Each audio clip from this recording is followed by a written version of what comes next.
This is Jonathan Agger, Fifth Pro Boxing Fans, joined by Ade Oladipo here at the Joshua Franklin press conference. Nervous, Ade, for Joshua? Yeah, I don't pretend, do I? I say it. I'm always nervous for AJ, just because this is a guy that's lost 3 of his last 5 fights. And look, Usyk and Ruiz, are much better than Jermaine Franklin, but we don't know where AJ is. I have no idea where he is mentally. Physically, he looks like he's in a real good spot, but mentally, I don't know. We just spoke to him up on the platform there for DAZN. Seems like he's good. Seems like he's ready to go. But so does Jermaine Franklin. How much weight does Jermaine Franklin look like he's lost since the Dillian Whyte fight? So he's obviously in shape.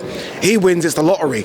A bit like Ruiz first time round. You win, it changes your life. So nervous, but AJ surely gets the job done on Saturday. One thing you've always said on your channel is, if you're going to be with an American trainer, be in America. Yeah. And AJ kind of said that in the press conference, that he can't wait to get back to Texas. So do you think he just should have gone there at the start? Yeah, ultimately he should have. He should have. I mean, Robert Garcia had his own gym in Oxnard, California. You think of people in that gym, like Virgil Ortiz is in that gym. So AJ would have been around people like that. So yeah, I think he should have gone. But he's there now. He's there now, right? And not only is he there now, he's there with really, really good fighters. Errol Spencer's out there, Jamel Charlo's out there, Frank Martin's out there. AJ says he's crossed paths with all those guys. So I think it's good that he's out there with those people. Weather's good as well, right? I mean, it looks like he's enjoying himself. When you see those little clips of him over there, it looks like he's having the world of a time. Food, probably enjoys the food a bit better than in the UK as well. So I think it's smart. He said he's been in now for 2 weeks, so hopefully he's acclimatized back to the UK. But yeah, he should have done that a long time ago, but better late than never. Round 9 of the Usyk rematch, everyone said you've got to get him out of there, and he didn't. And Derek James just said up there, if we see a knockout, we're going for it. Is that a difference from Robert Garcia, or because they're both aggressive trainers, but Derek seems intent of a knockout? Yeah.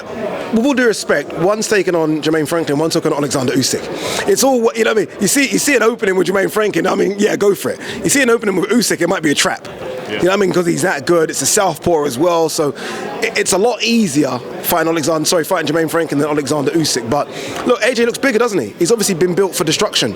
Like, he didn't give away his weight, but he says he's put on size. He's clearly around 18 stone. I think his heaviest was, 18 stone 4 against Carlos Takam. So he's around that weight. He's a big guy. And that's a guy that isn't built for 12 rounds. He can do it, but he's built for, I'm going to destroy you in 5. And I expect him to do that. Honestly, I'll be disappointed if he doesn't. I want him to win at all costs, but I think he needs to get rid of Jermaine Franklin. Especially because I obviously do that in-ring interview, don't I? Yeah. And I want to walk into that ring, pumped up and say, all right, Fury next, Wilder next. You promised that. I promised that, didn't I? I said Fury next, Wilder next. So hopefully he gets rid of him in 5 or 6, and then it is Fury, Wilder. I almost want to skip, no disrespect to your Dillian Whytes and your Hrgovic's and your Otto Vollins, I want to skip those and go straight for the big boys if he looks good on Saturday. And then, I've got to ask you about the Fury-Usyk fallout. I know you've done a video on your channel where you felt that it's Fury's to blame for it. True Geordie come out and said, listen, Fury at this stage of his career wants easy fights for the biggest money. Yeah. Do you agree? Yeah, 100%. I mean, the back catalogue tells you that. I mean, you look at the recent fights, Wilder aside, and look, by the way, we all give him credit for the Wilder fights, every single, but you look at it, it's Tom Schwartz, it's Otto Vollin, it's Chisora, it's Dillian Whyte. It's not like there aren't heavyweights out here. It's not like, there aren't a lot of really good heavyweights out there. So, yeah, he probably does. Like I've said, look, Fury's the A side. And once you're the A side, you dictate everything. It's up to you. And he just doesn't want the fight for whatever reason. And as you say, I said on my channel, I don't think he's scared, but for some reason, he weighs up the risk-reward. The risk is very big, and the reward, unfortunately, for him, is not what it was if the fight was in Saudi. So look, it's disappointing. It probably means we never get the undisputed between those two guys. Fury's 34, 35, Usyk 35, 36, so I don't know. They're going to go their own routes. I'm more disappointed for Usyk, because what this guy's done in the last 5 years, I mean, he's gone into everyone's backyard and beaten them.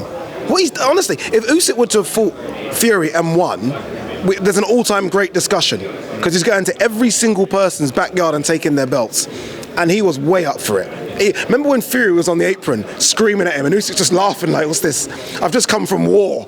You think I'm scared of you, big man? So, yeah, I'm disappointed, and I'm putting all the blame. I don't care if people give me stick. All the blame is on Fury's side. All the blame. Is there any way Usyk can be blamed at all? Because Fury is getting a lot of the heat right now. What could Usyk have done to make this fight happen? Maybe in the rematch clause is what a lot of people are talking about. I think Usyk said, if I win, I want 70-30 split in the rematch. Maybe Usyk could have said 50-50. But Fury's so confident of winning, why was Fury upset about the rematch clause?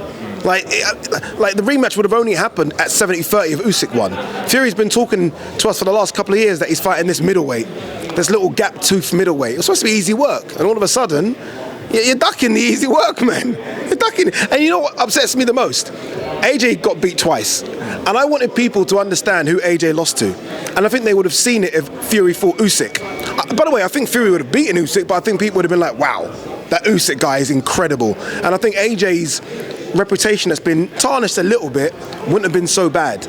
But look, we're probably going to get Fury versus. He's not going to fight. He ain't fighting Joe Joyce. All that? No, of course he ain't fighting. No way. He's like, what? You don't go from Derek Chisora to Joe Joyce. I think we're going to get Usyk versus Dubois, which is frightening. Honestly, it's frightening. If I'm Daniel Dubois, I don't take that fight yet.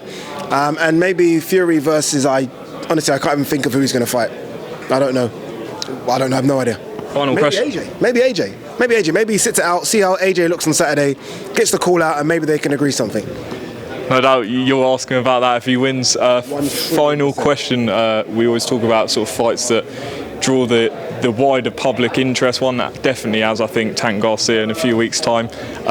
Your opinion on how that one goes? It's funny, when it was first announced, or when the rumours were starting, I reached out to DAZN straight away and I begged. I said, please, I'm begging you, I need to be out there for it in any way, shape or form, please.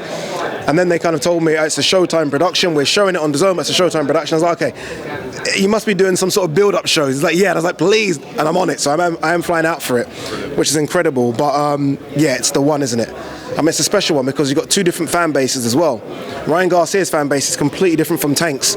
So it's going to be one of those where, you know, when you watch the fights back in the day and all celebrities are ringside, it's going to be literally that. You're going to have all the Barstool players, the NFL stars, all the Instagram. Spencer Crawford might be next.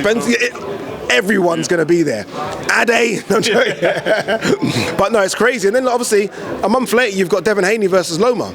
So in an ideal world, I know it never works out like this, you should do winner versus winner, but there'll be a lot of rematch clauses chucked in, but that's what we want.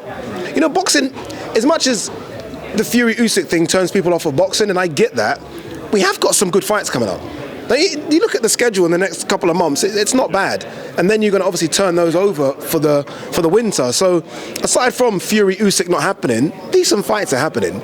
It's just maybe not the ones that draw the casuals in. Like a Nue Fulton. My mum doesn't know who that is, you know what I mean? That doesn't draw the casuals in. But there are fights out there being made that aren't too bad. I mean, we started the year with Yard Peterbiev, Liam Smith-Eubank. I'm not quite sure about Conor Ben Eubank. I'm not sure what's going on with that, but there are things happening in boxing. Ade, thanks for your time. Final thing, congratulations on your nomination for the Sports Journalism Award. How crazy was that? I mean, it was like me, Gabby Logan. I was like, what am I doing here? Honestly, when they showed... Woods as well. Laura Woods was on there as well. Mark Pugash, Mark Chapman won it. But just to be on that list was just... I mean, we started the same. I mean, me and you've been doing this together. I've known you for a few years. So, yeah, the journey's crazy. But, yeah, man, hopefully next year we're nominated again, win it, put the price up to DAZN. Like, this is the new contract, you know what I mean? Private jets and all that good stuff. But we'll see. Yeah, fully deserved, and I'll put a link in the description to your channel. Keep up the good work. You said you're going to be posting every day this week. And I've done it. So keep it locked there. Ade, appreciate it.